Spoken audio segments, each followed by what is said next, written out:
everyone. Welcome to HERPath, the podcast for busy women looking for purpose, health, and happiness.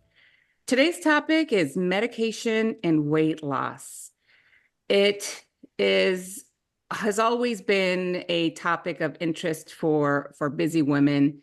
And recently, in the past few years, there has been a big emphasis on medication, especially in social media.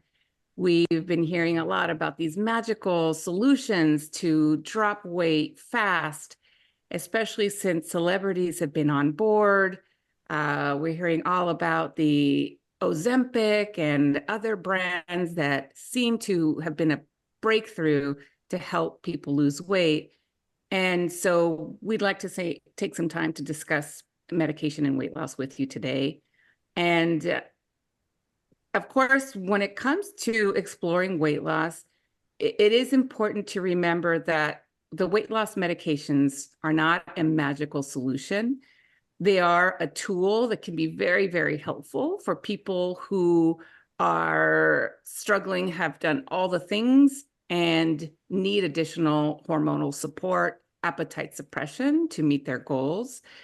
And medication is not the only solution to health, well-being, and happiness, but they definitely can play a role in supporting weight loss efforts. But they shouldn't be used alone as the only solution to help, because they have their limitations as well. So knowing that you also benefit from making changes in your life, taking accountability for your actions, and address the situations that get in your way of succeeding in losing weight is important to achieve lasting success on your weight loss journey, because we want permanent results. We don't want to lose weight and only to gain it all back in moments of stress or when we get off the medication, or because we didn't set a protocol or a plan for ourselves for this lifestyle change. And I'd like to explore a little bit more with you, what some of these lifestyle changes are that can help support your weight loss efforts. So as far as lifestyle changes, they're very, very effective when they're combined with healthy eating habits, regular physical activity. And for someone who is wanting to lose weight, it's beneficial to look at it as a long-term commitment.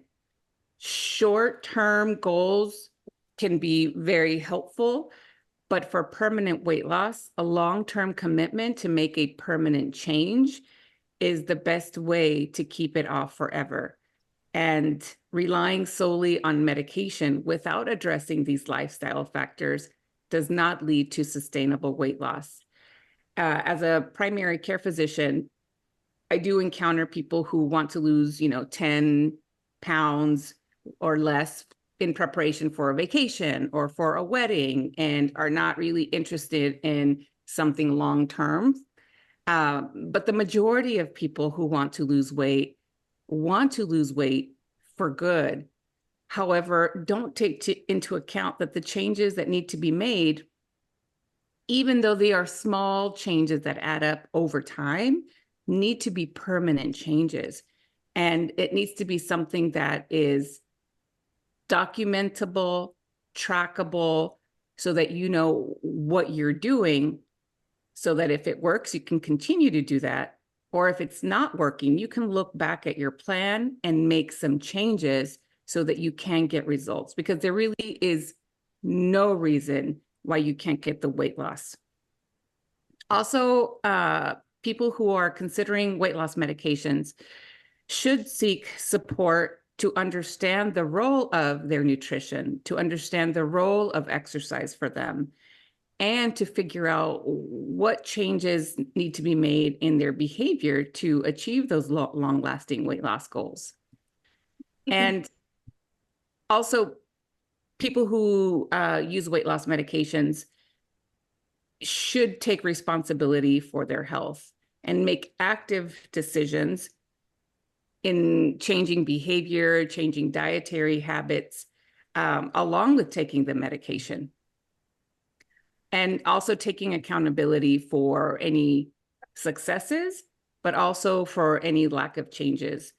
and simply saying, well, the medication's not working for me. The medication is not effective. I may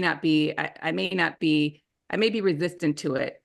Because again, the medication itself is not magical. Those lifestyle changes, changes in the diet, changes in the physical activity, getting your rest, getting well hydrated, managing the stress, all of those factors still play a role in weight loss.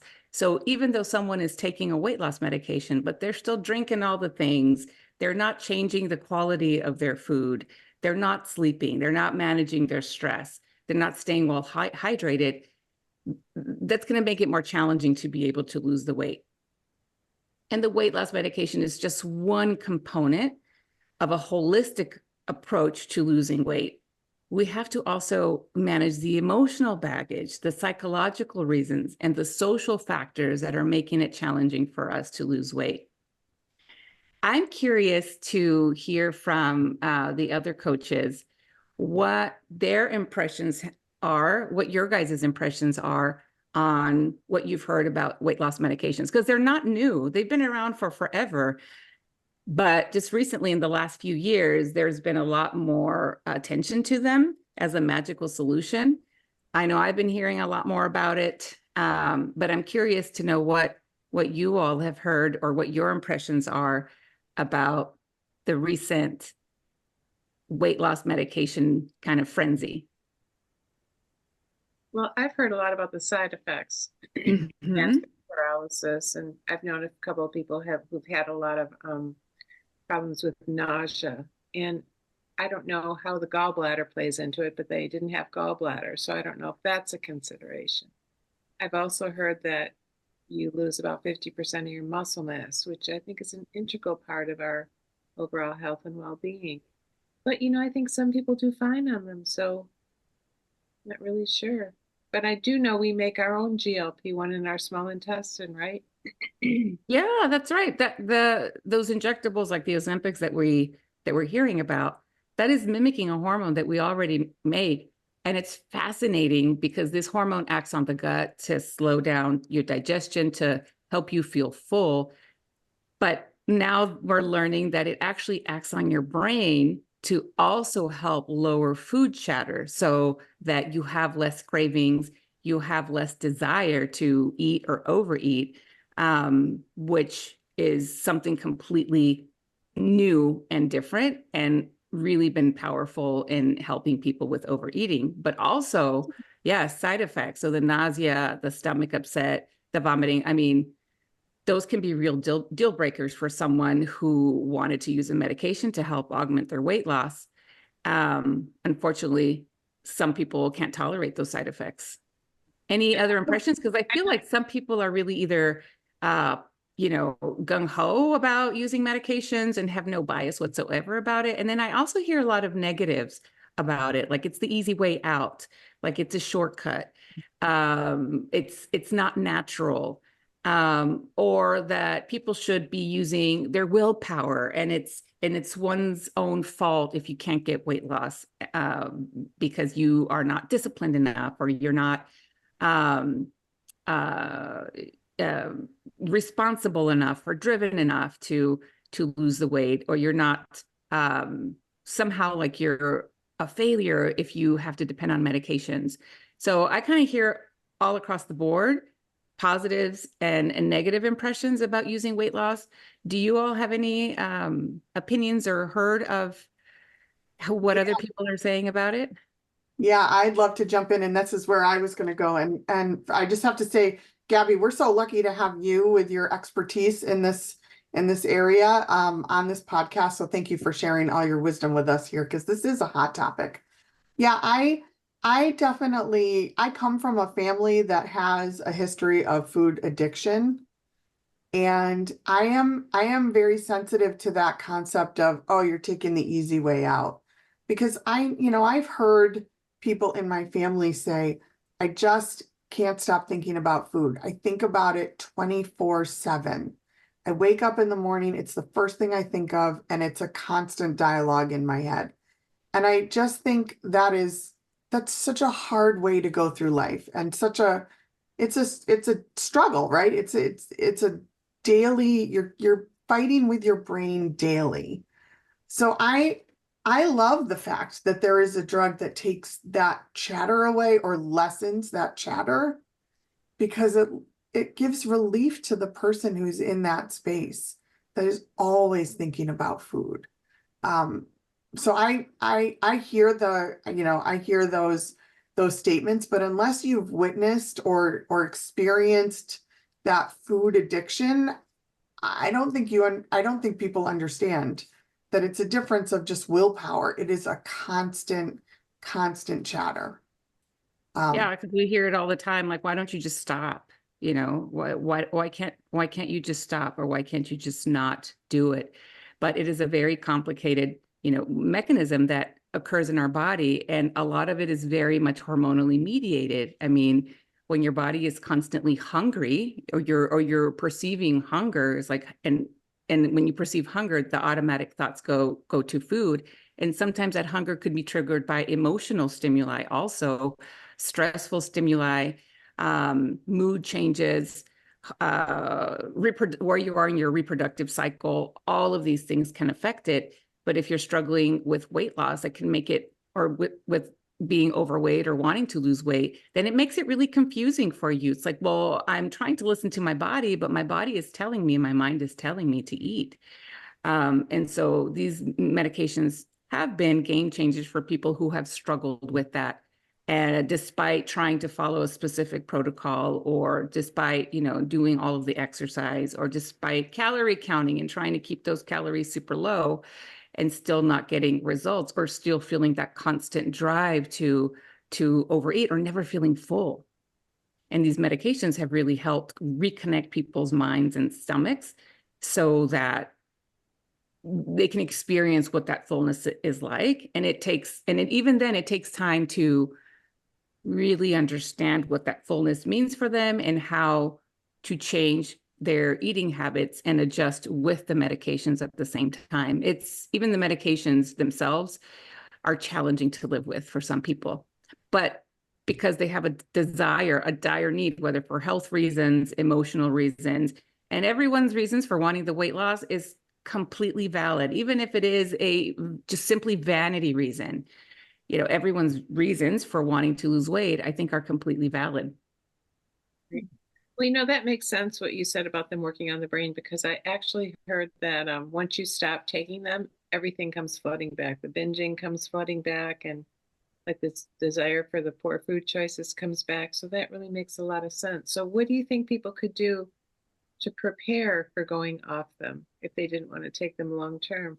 So that is where having a plan for themselves is very important. So a plan is, I call it a protocol. So a way of eating that is realistic to be able to maintain long term. And so I'm a big fan. The plan that I usually recommend for most people is really avoid those substances that tend to be more addictive for us. So that includes sugar, and that includes flour and processed refined carbohydrates, to really limit that in the diet, because those trigger a very strong dopamine response in the brain. Those get digested very rapidly. We get a rapid insulin surge with those foods. Insulin comes up, it triggers the storage pathway in our body. We go into storage mode hardcore. Insulin levels come down. An hour or two later, we get hungry again. And it's just a cycle of hunger, eating, weight gain. And it's really challenging to break unless we really limit those foods in our diet. And so that is something that I recommend for really everyone, is to limit those foods from your diet, to have a more reasonable hormonal balance, less hunger, less food chatter in your brain because you have less hunger. And initially it is miserable to really let go of those foods on the regular. But that is a much more natural and healthier way to sustain long-term weight loss, is to really limit those foods that really worsen food addiction, food cravings, and hunger. Can I ask about, I've heard a lot about with these drugs that they do slow down your digestive process. What about intermittent fasting? I know that lots of lots of people use intermittent fasting as part of their food protocol. Is that okay to do when you're on these medications? Yeah, so intermittent fasting is something that is completely natural. It's basically going prolonged hours without eating. And so when you're not eating, and sleeping counts as fasting, by the way. So when you're sleeping, you're fasting. So people will say, oh, I can't fast. There is no way I can fast. I'm going to die if I don't eat. I have to eat every 4 hours. Otherwise, I just feel terrible. And well, I believe some people do feel terrible, maybe if they don't eat regularly because their hormonal balance is completely out of whack. They may be sugar burners and their body does not know how to use fat for fuel. So they may feel, lightheaded, dizzy, tired if they don't constantly get some kind of fuel in their body. But if you've slept more than 4 hours in a row, 6, 7, 8 hours throughout the night without eating, then obviously you can fast. And so during the time that you're not eating, your insulin levels, which is that fat storage hormone, that hunger hormone, actually go down. And when that insulin level comes down, only then will your body start using fat for fuel, because your body is not going to be storing fat and burning fat at the same time. That is not a physiological process. That is not a very efficient process for the body. And so prolonging that fast, and I always recommend kind of straddling sleep time whenever we're going to fast. So making dinner as early as possible and then not eating anything else after dinner. No more licking, drinking, biting, tasting, snacking on anything that has calories, anything that has sugar after dinner, and allowing your body to digest and allowing those insulin levels to go back down to baseline will help your body use fat for fuel. Use that overnight fast as well. And then wait till you get hungry the next day to eat. Now, some people may benefit from eating earlier, and there are some people who literally don't get hungry until noon or afternoon.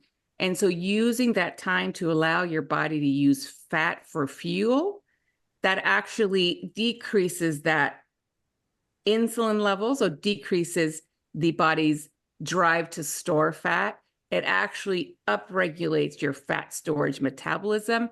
It upregulates your natural GLP-1 hormone.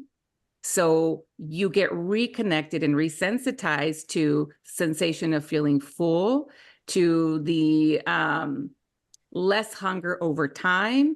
You get used to eating smaller meals when those hormones get better balance. And so intermittent fasting is a fabulous way to also help decrease food chatter, to help maintain a more natural hormonal rhythm, and to get that weight loss. I actually like reframing hunger. Like when I feel hungry, it's kind of like, okay, girl, you're burning fat. It's a good thing. Oh yeah. I mean, I do it all the time. I mean, I've been intermittent fasting for 7 years now. I started doing it when, with my last kiddo, I gained a lot of weight before I had her. And I really, after I had her, decided, I really need to get back on track. And so intermittent fasting was a fabulous way to do it. And because I work and the work is so busy, I actually do eat from Monday through Friday. When I'm working, I just eat dinner. And during the day, I get so busy, sometimes my stomach will grumble. Literally, it's like a couple of seconds and it goes away. And I know when that's happening, I'm still eating. I'm eating on the go, but I'm eating my love handles. I'm eating my fat on my butt, like your body's eating, even though you're not shoving food in your mouth. People think like, oh my God, I'm going to starve to death. No, you're not starving to death. Your body is amazing. Your body is meant to survive the apocalypse. When you're not putting food in your mouth every few hours, your body just doesn't stop functioning. Your body's going to go and get that fat from your liver. It's going to get that fat from, your back or wherever it is you have it stored.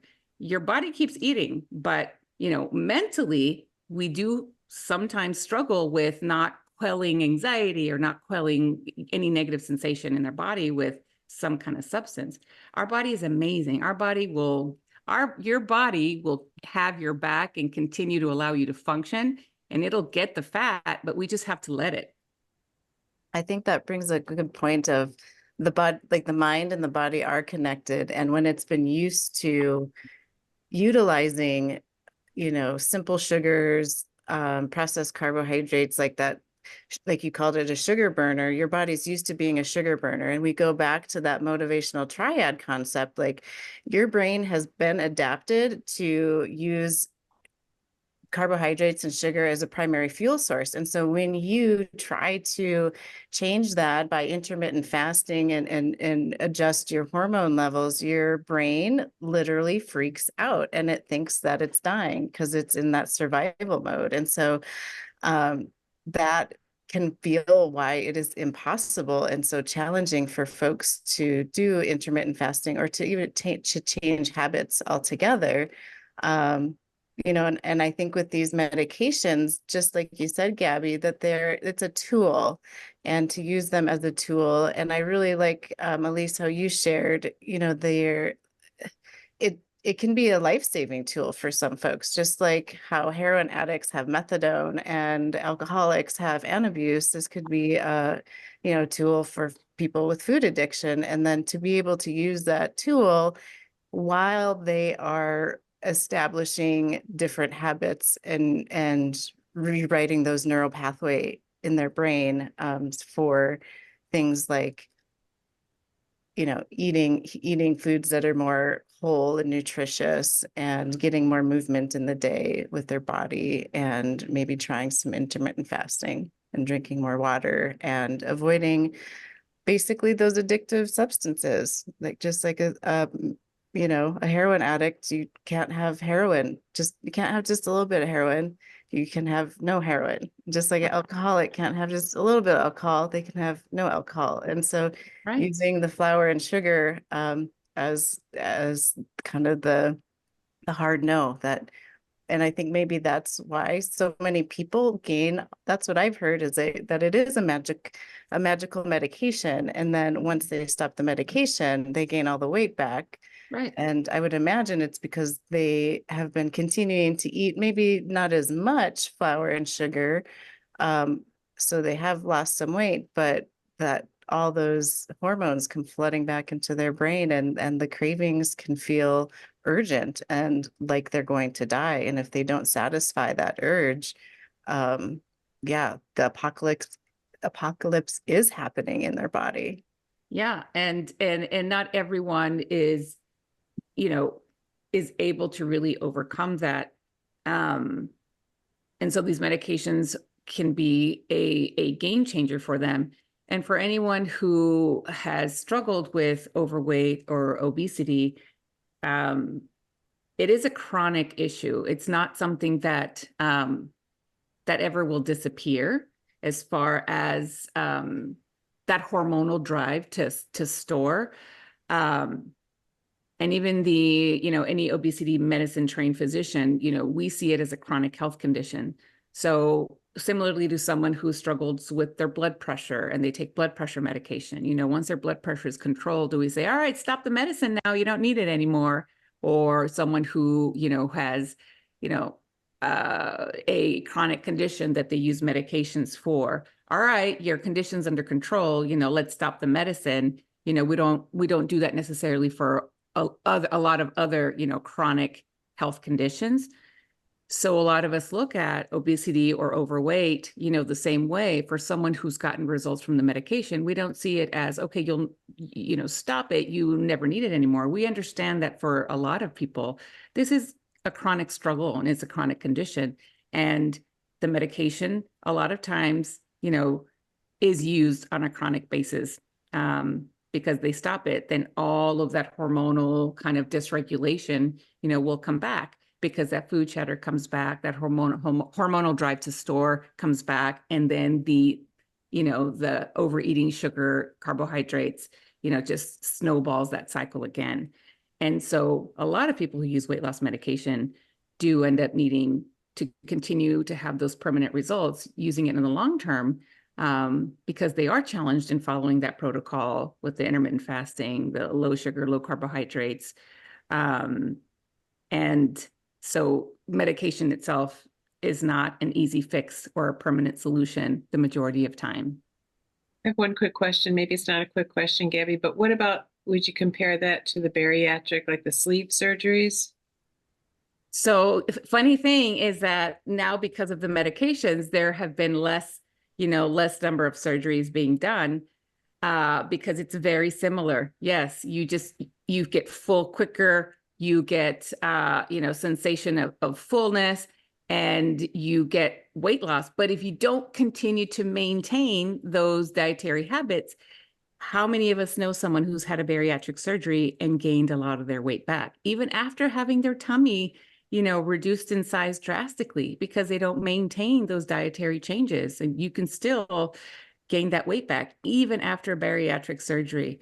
So those lifestyle changes, those habits, the being very aware of what your triggers are for overeating, making a plan on how to address them is very important.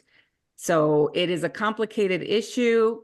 Medications can be very, very helpful, but not alone. Still, those lifestyle changes need to be in place to really maintain long-term weight loss results.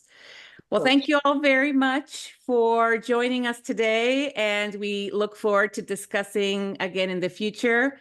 Hope you all have a wonderful day.